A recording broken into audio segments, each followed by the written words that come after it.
Hi everyone, welcome to my first wrap up of my channel, which is the September wrap up, and I feel like this is a great start to wrap ups because I did have a good reading month this month.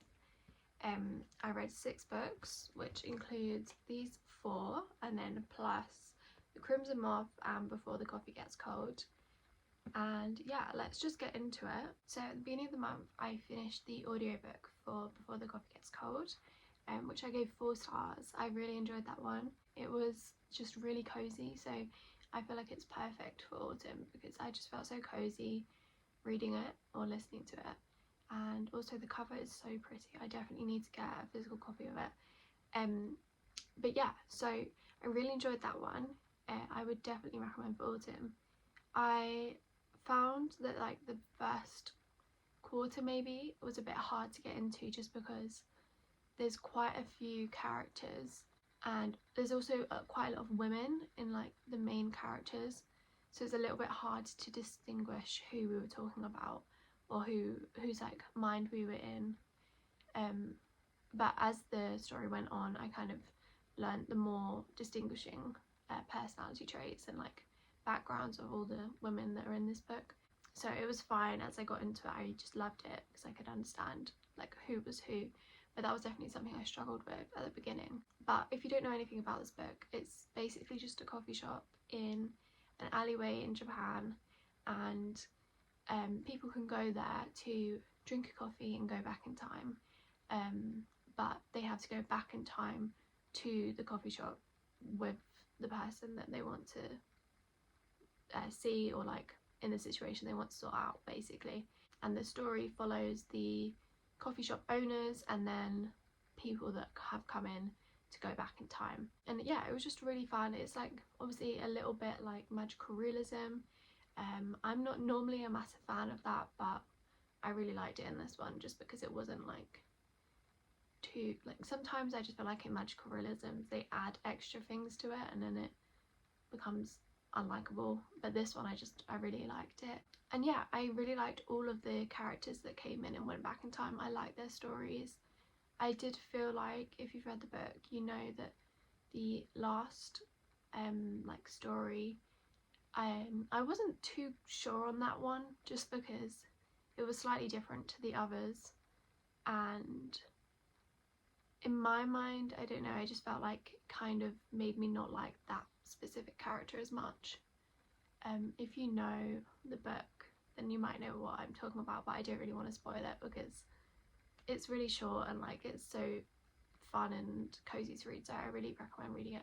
But yeah, the last one I was a bit like, it just made one of the characters a little bit unlikable, I guess. I still understood why they did what they did, but yeah, that's my thoughts on that book. I did really enjoy it, so I definitely recommend reading that one. Then I read Reckless, which I've been putting this book off since I think February, because I read Flawless and Heartless last year and I really like both of them. I love Flawless. So yeah, I was on a roll, got to February, I was like I'm going to read Powerless.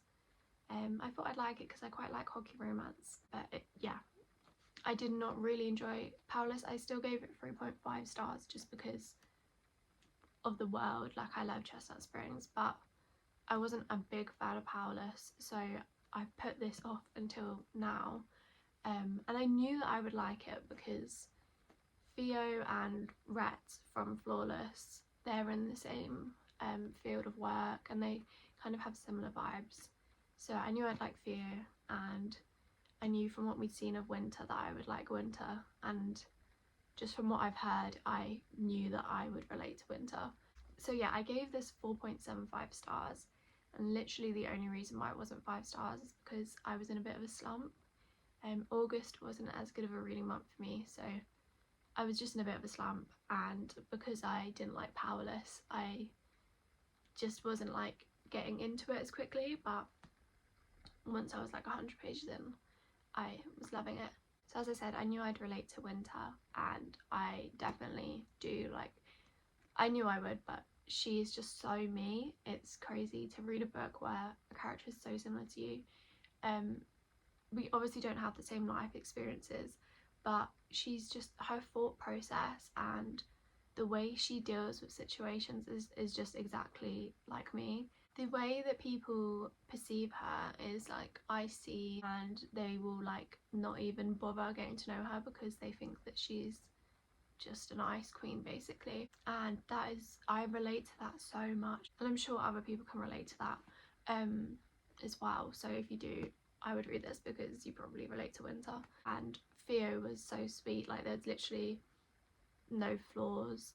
It's on the blurb, but if you really don't want to know, skip this part. But obviously there's an accidental pregnancy in this, and I'm not normally a massive fan of that, but she was really cute. I can't remember her name. What was it? Vivi? I can't remember. Something like that, I think. She was just really cute, and like she was not really adding too much, but also she wasn't taking away from anything, so I quite liked her in this book. So then I read Crimson Moth on Libby, and I gave that 4.5 stars. I also really like this, and I think this is what got me out of my slump, because it's young adult, or I would say probably new adult if I was to pick a genre. And so it's just like a bit easier to read and less brain power, and it was really quick. Like I think it's 400 pages, but I read it so quickly. And yeah, it was 4.5 stars. The grammar was a little bit basic, but I think that did help me get through it quicker, so that is not a criticism. And yeah, I really liked Crimson Moth. It's hyped up at the moment, and it should be, because it's definitely really good. I don't have too much to say about it because I don't want to spoil the story, but there has been criticism on Rune, the main character, being a bit unlikable, but I don't really feel that way. I quite liked her, and I quite liked Gideon, and I liked, was it Alex, the other guy? I'm looking at my notes, but I don't even think I wrote about him, but he was nice. I think that's his name, Gideon, and his brother. I just really liked all the characters. Gideon definitely inspired by Rhysand from ACOTAR, his backstory, I mean, not like his personality, like they're not similar, but their backstories are pretty similar. Again, that is something that happens. I'm reading a book at the moment where that happens, and it's not like a bad thing, it's just something you notice when you read different fantasy books. I did find the like plot twist quite predictable, so I think that's why I'm not giving it 5 stars. I also really loved the character development, especially Gideon's. His development is so good throughout the book. The only issue is that it's kind of unravelled at the end, and it kind of leaves you not sure what was the truth and how everyone is feeling about each other. You're not really sure anymore, and you're kind of questioning what has happened in the book. I can't wait for the next one, and I probably will reread this at some point because I just loved it. I love the witchy vibes. It was so good for like the time moving into October, spooky season. So yeah, I definitely recommend Crimson Moth if you love young adult, new adult fantasy. If you're more into like proper fantasy, I'm not sure I recommend it, just because the language is quite like basic, but I quite like basic. Then I read My Year of Rest and Relaxation. This is a book that I've had for about a year, and I've been really wanting to read it, but I knew what happened at the end, kind of just because of where it's based and when it's based. I knew what was happening at the end, so I saved it for September because I just assumed that the whole book was based in, I don't know why I thought that, because it's literally a year. This is just proof that my brain isn't like working very hard most of the time. Yeah, I thought it would be like an autumn read, but it's definitely not. So if you're thinking similar to me, that you know that there's events that happen in September, you don't necessarily need to read it in September. I rated this 4 stars. Pretty similar to Before the Coffee Gets Cold, to be honest, in terms of how I felt about it. It was weirdly cozy, and I don't know, I just loved it, but in a weird way. Really not that much happens in this book, so if you're not someone that likes literary fiction, definitely wouldn't recommend this. It's very mundane, but I loved that for some reason. It was just realistic, and I don't know why I loved it. Like, I really could not give you a reason, but it just felt real. And I feel like Otessa Mosh, I don't know how to say her surname, Moshfegh, but she wrote it and wrote the details so well that it felt like you were just reading like a real story of the narrator. The like storyline has a bit of a, like, it has meaning to it whilst also not being the centre of the book. The centre of the book is that she wants a year of rest, basically, and she's not necessarily going to do that in a healthy way. So check trigger warnings. So I don't want to spoil anything, so I'm going to keep this quite like brief, but what she's going through, like mentally wise, is I feel like depicted really cleverly because of how mundane the book is, and it just adds to the rest aspect of the book. She is so unlikable, like there's nothing to like about the main character, but you still like want to see her succeed in a way. I do wish we got to see a bit of her life after this year of relaxing, just because it definitely seemed like she had a bit of development at the end of the book. The only other thing I can say is that it's pretty short, but the chapters are very long, like probably the longest chapters I've ever read, which normally I would say I do not like that. And I didn't necessarily like it, but it definitely made me finish this quickly. I think I finished this in like 2 days, maybe 3 days, just because I wanted to know what was going to happen next, and I'm not someone that can finish a book or like put down a book halfway through a chapter. I have to finish a chapter, so I'd end up reading like 70 pages at a time, which would be 2 chapters maybe. If you're not a fan of long chapters, don't let that put you off, because even though nothing was happening, I wanted to read on and know what was going to happen. So next I read Finding 13. I did a reading vlog on this book, so definitely check that out. That was my first video, so I'm going to keep this very brief, but I gave this 3.75 stars. I did really enjoy it as long as I looked past some aspects of the boys in this book. Gonna leave it at that. Just watch my reading vlog if you want to know a bit more of my thoughts, and I definitely will be continuing the series, at least the next book, because I know that some of the books get really long. And then finally for September I read The Storied Life of AJ Fery by Gabrielle Zevin. This has also been on my TBR for about a year. I knew I wanted to read it in autumn because a lot of people say that it definitely is a bit autumnal. I wouldn't necessarily agree that it's autumnal, but it definitely has a cozy vibe to it. This I gave also 3.75 stars.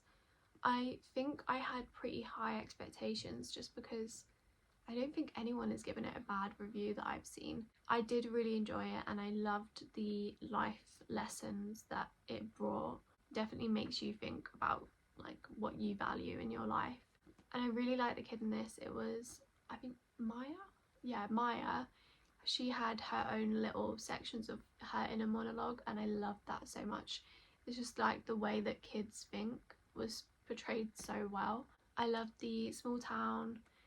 There's a few extra characters. There's a detective. I don't know if he's a detective.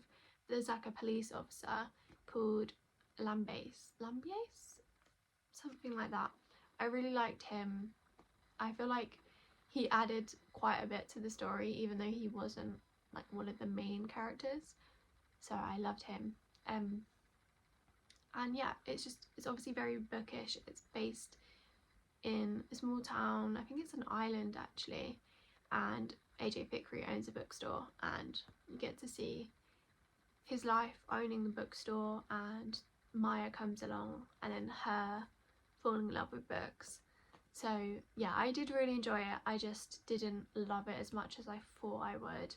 I wasn't necessarily connected to the characters. At the end you kind of get a bit of a reveal about a situation that happens, and I didn't feel like I needed that reveal, and in some ways it kind of took away. I don't know how to word it really, but I would recommend if you like literary fiction. If you don't like literary fiction, I probably wouldn't recommend this. Of these books that I read in September, I read 3 literary fictions, which is crazy for me because I'm not like a big literary fiction person, but these 3 books have definitely made me like them more, which is super interesting. If you don't like literary fiction, I would recommend Before the Coffee Gets Cold, but I wouldn't necessarily recommend My Year of Rest and Relaxation and this one as well. So yeah, those were all the books I read in September. I'm going to put these stats up next to me now. I believe I read 6 books. Yeah, I said that at the beginning. I read 6 books, and obviously 3 were literary fiction, and I think 2 romance, 1 fantasy. So definitely need to read more fantasy because I always say fantasy books for autumn. But yeah, those were my stats. I didn't read as many books as I normally do this month, but obviously, as I said, I was in a bit of a slump at the beginning of the month, and I'm out of that now. I'm in my 2nd book of October and it's not even a week in. So yeah, thanks for watching again, and I hope to see you in the next video.